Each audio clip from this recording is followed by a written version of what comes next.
We have with us Mr. Mayantha Dissanayake, who is a member of parliament in Sri Lanka. So thank you so much for speaking to NDTV.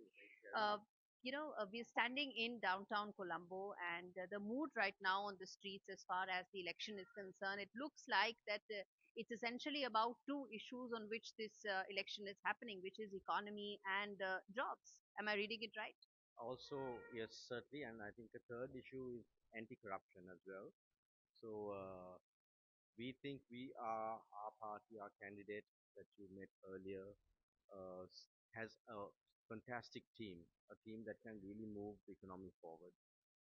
Also, in terms of job creation, it's very important that whoever becomes the president, and we think our leader will become the president, has that international connections, the ability to talk to India, talk to other countries, the Western world, the European world, and ensure that the investment that we will much require is brought into Sri Lanka in the next year or so. But what's it like on ground? Because when you speak to some of the youngsters, you speak to some of the young voters, all one hears is essentially change. But you tell us, what exactly is it that the youth of Sri Lanka want right now?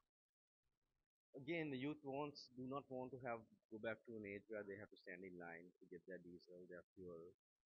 There are 12-hour power cuts in the country. They don't want that. They want the opportunity to have the jobs. They want the opportunity to go overseas.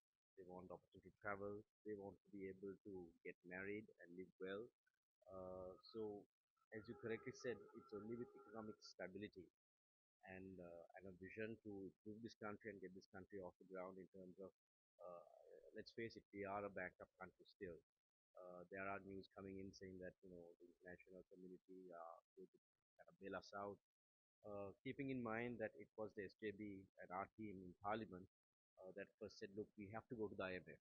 There's no one else that can bail us out. There's no one else that can help us.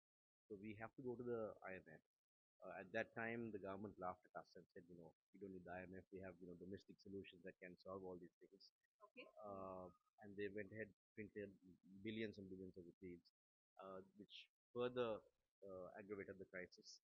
So right now, I think the kids of this country, the youth of this country, the future leaders of this country have to make that decision for that change.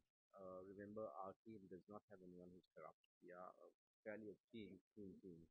Uh, I want to ask you this, that we are standing where there's this beautiful skyline of Colombo right behind us, and the sense one gets is there's a lot of these projects which are incomplete. They're not complete because of lack of funds. There are a lot of projects which have Chinese funding in it.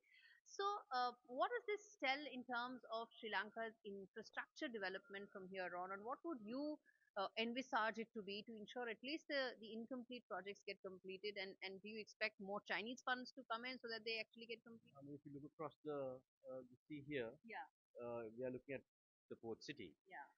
Port Again, City is the Chinese city, yeah. Made by Chinese funds, yeah. funding, yes.